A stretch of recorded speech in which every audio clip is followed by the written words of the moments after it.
mucha gratitud hay en mi corazón de llegar a la carta de Judas, poquito antes del Apocalipsis. Entonces antes de reflexionar, vamos a orar. Te invito a orar. Oremos. Señor Dios Todopoderoso, quisiera expresar nuevamente mi gratitud y la gratitud de todo oyente por acompañarnos de día en día en la reflexión de tu palabra.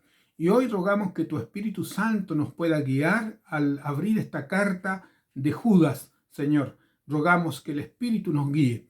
De la misma manera te ruego una bendición por nuestros amigos, nuestras amigas, nuestros hermanos y por toda persona que en su corazón desea conocerte, ser fiel y leal. Señor, tú sabes si hay dolor, si hay sufrimiento, si hay enfermedad, si hay escasez.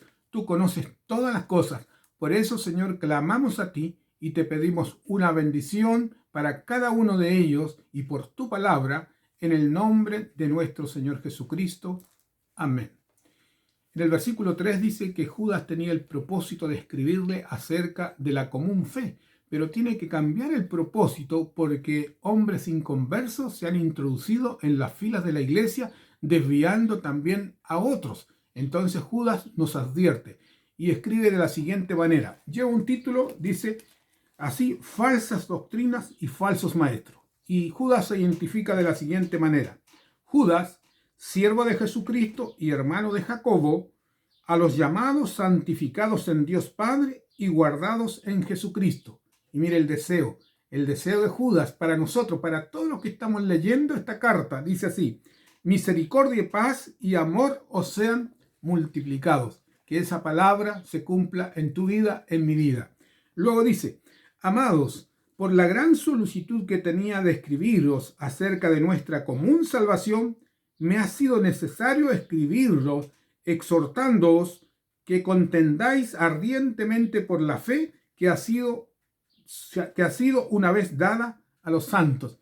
Que contendamos, que defendamos la fe que ha sido dada a los santos. La razón, versículo 4, porque algunos hombres han entrado encubiertamente, los que desde antes habían sido destinados para esta condenación, hombres impíos, que convierten en libertinaje la gracia de nuestro Dios y niegan a Dios, el único soberano, y a nuestro Señor Jesucristo.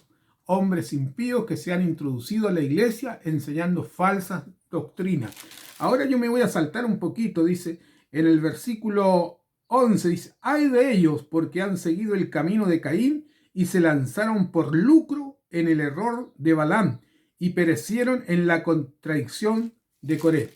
También dice que algunos están proclamando esta palabra distorsionada por lucro, para beneficio propio. Ahora nos saca ejemplo, dice: debes recordar que cuando Dios sacó al pueblo, liberó al pueblo de Egipto, muchos murieron en el desierto. ¿Quiénes? Los que reclamaron, los que no creyeron que Dios podía llevarlos y conducirlos a la Canaán. También nos menciona lo que pasó en Sodoma y Gomorra. También hubo una destrucción porque ellos se ensoberbecieron y pecaron y se apartaron de Dios. Entonces llegó la destrucción de Sodoma y Gomorra. Solo se salvó Lot y sus hijas. Los demás todos murieron.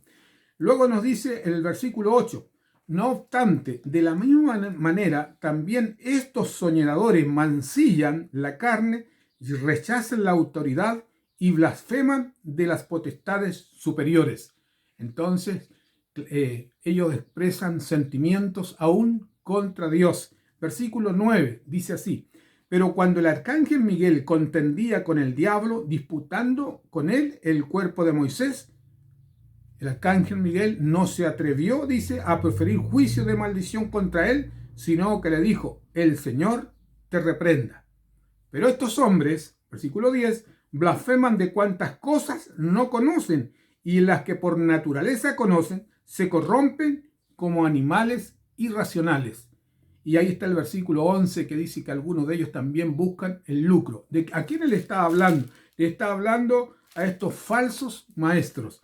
Luego dice el versículo 12: estos son manchas en vuestros ágapes, que comiendo impúdicamente con vosotros se apacientan a sí mismos, nubes sin aguas, llevadas de acá para allá por los vientos árboles otoñales sin fruto, 2 veces muertos y desarraigados. Se han introducido a la iglesia, comen allí, pero ellos buscan sus propios intereses. Por eso que declara 2 veces muerto. Versículo 13. Fieras ondas del mar que espuman su propia vergüenza, estrellas errantes para las cuales está reservada eternamente la oscuridad de las tinieblas. Versículo 14. De estos también profetizó Enoc, séptimo desde Adán, diciendo: He aquí vino el Señor con sus santas decenas de millares, para hacer juicio contra todos y dejar convicto a todos los impíos de todas las obras impías que han hecho impíamente y de todas las cosas duras que los pecadores impíos han hablado contra él. Nos dice que Enoc profetizó que Dios venía con sus millares de ángeles, pero todos estos hombres impíos que desviaron al pueblo, que enseñaron doctrinas extrañas a la palabra de Dios, que inclusive muchos estaban allí para su propio lucro, entonces para ellos vendrá el juicio y la perdición eterna. Versículo 16 dice: Estos son murmuradores querellosos que andan según sus propios deseos, cuya boca habla cosas infladas, adulando a las personas para sacar provecho. Qué triste es la condición en la cual está escribiendo Judas, pero esto se repite. ¿Por qué? Porque el Señor nos está hablando a nosotros. Hoy en día hay falsos maestros que aparentemente predican la palabra, pero distorsionan la palabra para su propio beneficio. Después nos habla a nosotros, amonestaciones y exhortaciones. Pero vosotros, amados, tened memoria de las palabras que antes fueron dichas por los apóstoles de nuestro Señor Jesucristo. Es decir, debemos estar atentos a un escrito, está en la palabra. Así dice Jehová. Los que decían en el postrer tiempo: habrán burladores que andarán según sus malvados deseos. La palabra ya de Dios nos decía que en el último tiempo habrán hombres burladores que estarán diciendo dónde está la señal, dónde está la venida, y se harán burlando de nosotros en el último tiempo. Estos son los que causan divisiones, los sensuales que no tienen el espíritu. Ahora nos habla a nosotros. Pero vosotros, amados, edificando sobre vuestra santísima fe, orando en el espíritu, conservaos en el amor de Dios, esperando la misericordia de nuestro Señor Jesucristo para vida eterna. Amigos, Dios nos ha ofrecido la vida eterna, y aunque estos hombres sean introducidos, si nosotros leemos la palabra, escudriñamos ella y vemos que escrito está, entonces sabremos claramente que el camino es Jesucristo. Él es nuestro Salvador y Redentor, y pronto estaremos con Él. Deseo que Dios les bendiga y que las advertencias de Judas son muy reales hoy en día para estar atentos. Aún así dice Jehová. Dios le bendiga en este nuevo día.